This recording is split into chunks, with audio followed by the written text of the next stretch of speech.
John, I got a question for you. Yes, sir. As a man, not as a doctor, because you actually know this answer since you're a urologist. At what point do you think a guy should start worrying about how often he's peeing? Like at what point? How many trips to the bathroom before it's an official problem? I mean, that's a tough one, because if it doesn't bother you, a lot of times guys won't come in. And so I usually tell guys, when it starts to bother you, but I would say, anytime it becomes, more frequent than every few hours, or you're waking up more than a few times at night, that's something to start to have the conversation about. All right. And Mitch, how long do you think a guy should wait before the stream starts? I mean, you're all ready to go and you're just waiting. How long? Am I comfortable at home or am I at like a very busy urinal? Busy urinal. Oh, it's going to take a minute. It's going to take like 30, 45 seconds. Yeah. Well, there's a lot of things guys will talk about. We'll talk about sports, grilling, the best way to cook a steak. But what's not on that list? Prostate problems. And prostate problems can cause what I just talked about right there. And nobody wants to talk about it, but too many guys deal with it. You're waking up 3-4 times a night to pee. You're standing at the toilet for what seems like forever. Then when you're done, it still doesn't feel like you're done. I mean, it sucks. And at some point, the meds and the quick fixes just don't cut it anymore. That's where a procedure called HOLEP comes in. It's like a high-powered laser that clears out the problem. Only a handful of doctors in this region even do it, and we're going to talk to one of them today. This is Who Cares About Men's Health, with information, inspiration, and a different interpretation of men's health. The whole crew is here. I'm Scott. I bring the BS. The MD to my BS, urologist Dr. John Smith. Howdy. The I Care About My Health convert, producer Mitch. Hey there. And I think John Smith called our guest a rock star when we were talking about doing this topic, urologist Kelli Gross. That's awfully nice. Thank you. you had to hesitate and pause. Were you like thinking, is this the same John Smith I know that said that? Is that what was going on? John's always very nice and complimentary, and I promise I didn't pay him off, but I don't know if I truly deserve it. Kelly's a very, very good urologist. She does a procedure that only a few people do. And I am complimentary of her, but again, a lot of people who get those compliments don't like to necessarily own them. And I think Kelli may be playing down her talents and her skill level a little bit, because I get to see her patients before surgery and after surgery. And so I've seen, there's no magic in medicine, but if there was, I've seen the magic. That's cool. Yeah. So, I think that's worth bringing out. So, John, you see a lot of these patients. You kind of do the preliminary workup for these patients, and then Kelli takes over, right, and does the surgery. Is that accurate? Yeah, you give me credit for being a urologist all the time on the show, which is partially true. I'm a non-surgical urologist in our office where I don't go to the operating room. I do a lot of the workup for all these patients. I make sure they're taken care of, and then I pass them to my partners who are very proficient and do high volume, high quality surgery for folks. And Kelli happens to be one of those great urologists that I have the ability to pass patients to. Kelli, so not a lot of urologists perform this necessarily in the region for sure. What does it take to become really skilled in this procedure? What is it that makes you such a rock star doing this? That's a good question. I guess it's doing a lot of them. I don't know if it's fortunate is the right word to say, but we get a lot of referrals from urologists in the area, not even just this state, but a lot of different surrounding states. And we get a lot of really complex patients with unusual situations or particularly large prostates. So very good at, to be modest, I guess. We're good at handling the more complicated situations. Got it. So if you walk in the room, I know that I've got a large prostate issue. If you come in and it's like, well, I see people for a lot of different things, but that's one of them. Sure. Fair. Do you remember the first time you did this procedure? Was there a point when you were doing this procedure, you're like, wow, this could be kind of a game changer for some guys? The biggest thing is seeing people in follow-up in clinic. And I definitely still have patients who, message me, call, et cetera, and just are like, hey, my life is different. I think I had a gentleman send me a message recently who I did his surgery, I think in 2020. And he wanted to tell me he was still doing well, and definitely changed how he was dealing with his daily life. So like 5 years later, this guy felt compelled to send you a little message to just let you know, hey, things are still good. And this has been life-changing for me. Yeah, I appreciate those though. Yeah. Can you give us some other stories, a little bit more detail, like how this, actually changed somebody's existence? Yeah, I mean, I hear it all the time. I had a gentleman recently who was saying how this sounds very dramatic, but it really was, I suppose. But he was, saying that before the date of his surgery, he wasn't suicidal or anything, but wasn't sure if life was worth living with all the stuff he had to deal with his urinary symptoms. And then after, his life was completely changed. I mean, of course, everybody's got a different experience and some are easier than others, but I think there's a number of people whose lives really change when they don't have to deal with the urinary side of things. There's something to be said for a good night's sleep, Scott. Amen to that. I mean, we have our core four, right? And that's one of them. And so Kelli hasn't been around the podcast long enough, but we have a core four for health, and sleep is one of them. And a lot of these guys come in. I mean, imagine you're waking up every hour on the hour at night to go pee. I mean, just set an alarm and try it tonight. Let me know how you like it. These guys have been doing it for 5-10 years and they're at their wits' end. They're like, man, I don't know if I can live like this anymore. And then they go through and they have this surgery, and Dr. Gross takes care of them, and they get their catheter out a few days after the surgery, and they go home and they pee for the first time like they're 21 years old, and they go, oh my gosh. And then within 3 months, they're sleeping through the night with maybe waking up once. I mean, it truly is life-changing for these people, because I get to see a lot of them after surgery too. And they make these statements like, man, I didn't know I could have it this good again. Wow. Yeah, I had a guy recently, like a couple weeks ago, who is, we ended up taking the catheter out like the day of surgery for various reasons. And even then, a couple hours after his procedure, he was like, I don't think I've felt my bladder empty like this in years. So It was an immediate change for him. I mean, there's something to be good. I mean, we should have a core 5. Like, taking a good pee is probably. Let's add that in. I like that. Right? Like, there's nothing better than that's something I never would have considered, just what it feels like to have your bladder feel empty. Well, the HOLEP procedure sounds like it can be just a game changer for guys. Why don't you go ahead and let us know a little bit, what is this procedure all about? What's going on? What happens? Yeah, so a HOLEP is a holmium laser enucleation of the prostate. There's a lot of different procedures that can be done for an enlarged prostate or urinary symptoms related to the prostate. And HOLEP's just one of them. So what it is if you think of the prostate more like an orange, it's an orange with the hole in the side or in the middle. That's the tube that goes through the urethra. So the prostate itself makes up the urethra. Basically, what we do is peel that orange from the inside, meaning like using a little tiny scope through that urethra, the urine tube there. And then that big kind of orange pieces, we push it into the bladder and use a special machine to break that up and take out the tissue fragments. So what that leaves is it leaves the outer rim of the prostate and removes all the blocking prostate tissue. So that ends up leaving most people with a pretty normal sized prostate at the end. And then that gets rid of all the issues that we talked about. Well, in general, it could be a little complicated. If, you've had urinary symptoms for decades and decades, you can start having bladder changes, for example. Or, you've been getting up at night for decades, you may still get up at night. But for the most part, I'd say for most patients, they go back to pretty normal. I'll plug in for 10 seconds is everyone over the age of 50 to 55 wakes up on average once a night. So when Kelli brings that up, that's why we say that is everyone's still going to wake up once a night on the average, but those 4 trips to the bathroom are going to become 1, maybe 2 is the goal. And the other procedure, so you're just a handful of people in the area that do this. The more common treatment when it gets to surgery is something called TURP, T-U-R-P. Is that how you pronounce that? Mm-hmm. What does that mean, and how does it compare to the HOLEP process? Yeah, so TURP is transurethral resection of the prostate, like you said. And if you think of that prostate again, this time you're thinking of it a little bit more like a donut. Again, there's that hole in the middle. You're opening up that donut hole by removing little bits of tissue at a time. And that just opens up that channel, similar to a HOLEP. And it's been around for a long time because it works pretty well.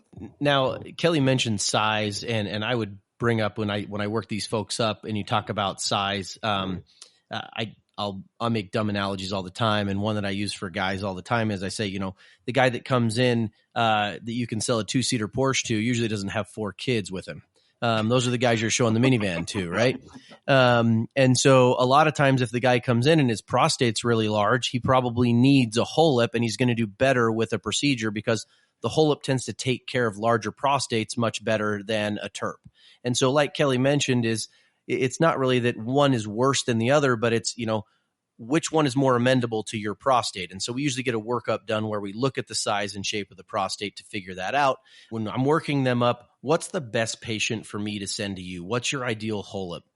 I've probably done enough that I feel like I could probably do a HOLEP on almost everybody, if they needed one. But I think as far as versus other procedures, the guys that are really going to benefit the most are, anybody who's on the younger side, because it's got a very low retreatment rate as far as surgeries go. I usually quote 1% to 2% at 10 years versus pretty much every other surgery except for simple prostatectomy. We haven't gotten into that. It's going to be a lower retreatment rate than any of those. Other guys that just other procedures might not benefit them quite as much are men who have had very large amounts, so urinary retention, where they can't go to the bathroom at all, but large volume is what we call it. So they've had 2 liters, for example, in their bladder when your bladder is supposed to hold about half a liter. So real stretched out bladder, that's usually a sign that the bladder isn't working. So if we do a procedure that is not taking out as much prostate tissue, they will tend to still need a catheter. So a HOLEP can get them to the point where they're emptying their bladder in a way that other surgeries can't, as well as guys with a bit bigger prostates, 80 grams and up. Those guys aren't going to do quite as well with a TURP or one of the more minimally invasive options, which I'll argue aren't necessarily minimally invasive versus the old-fashioned TURP or, for example, HOLEP. That's exactly the way that I look at it when I try to get stuff done for you. But I know that, if you're a guy and you're out there and you're seeing your urologist and they're like, hey, your prostate is X. In general, a HOLEP is reserved for larger prostates, correct, Kelli? I think you can do a HOLEP on pretty much any prostate size, but that's one big category where it's going to benefit you if you have a bigger prostate.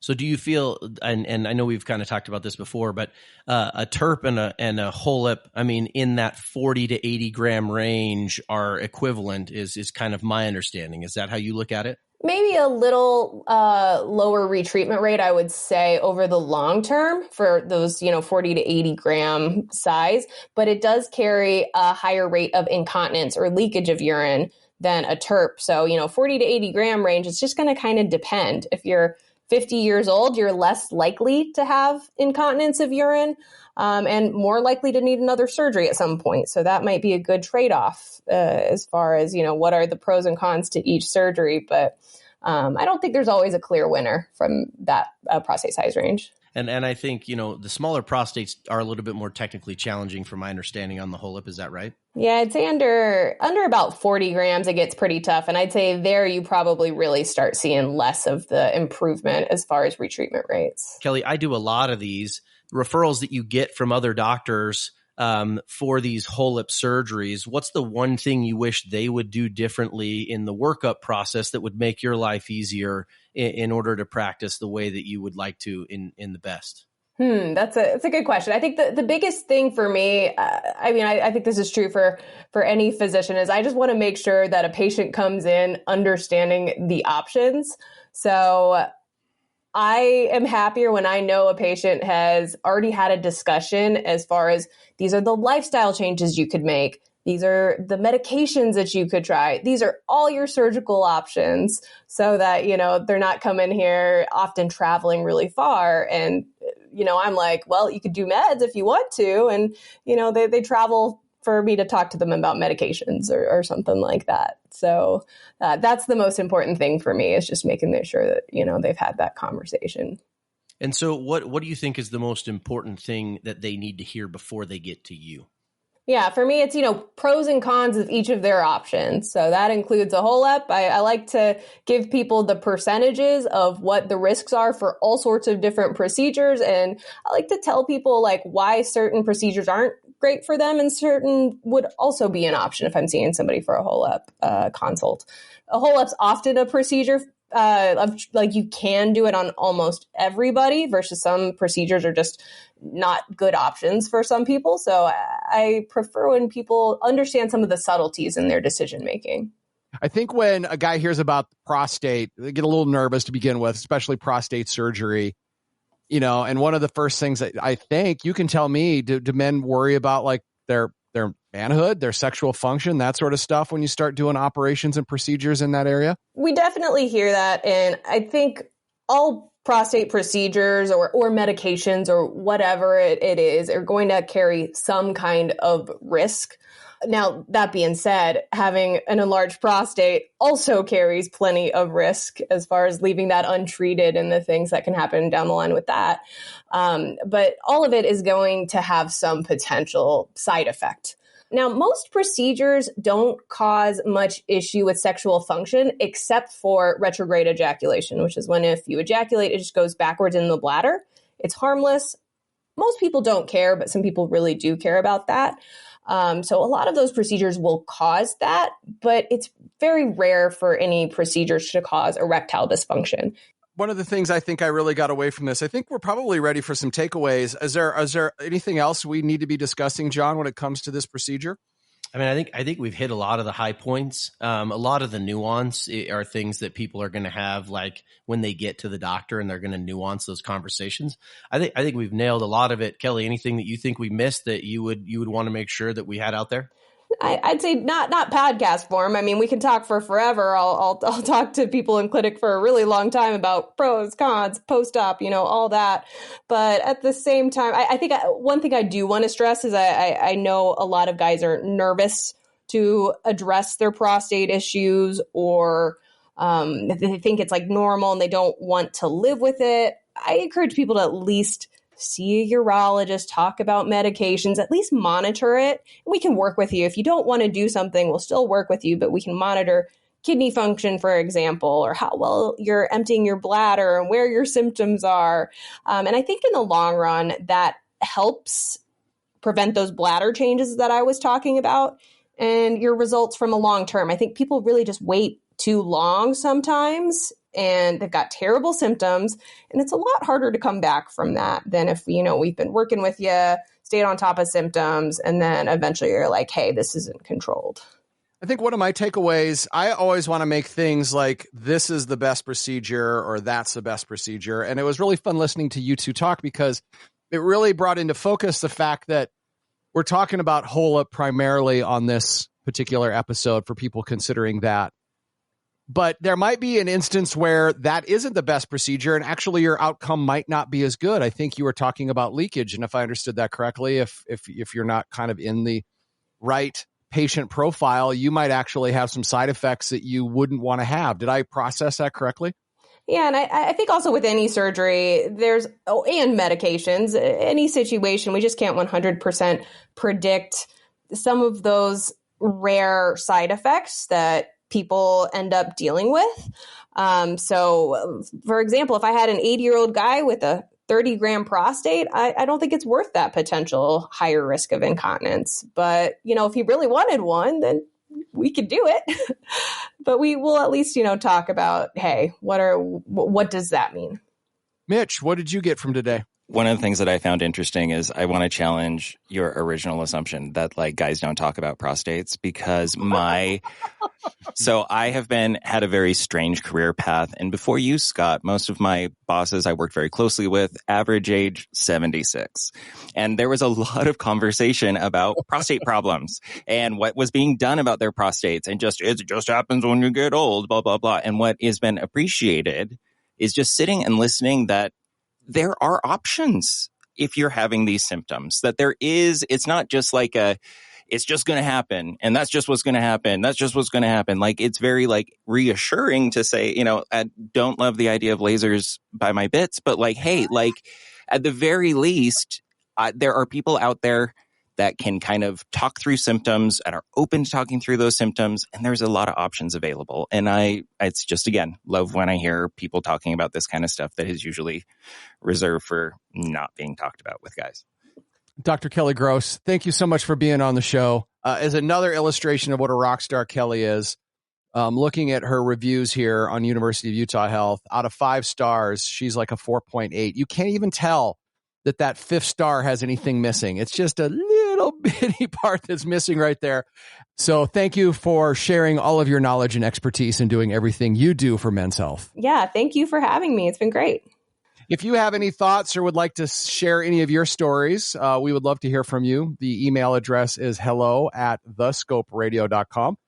hello@thescoperadio.com. Thanks for listening. Thanks for caring about men's health.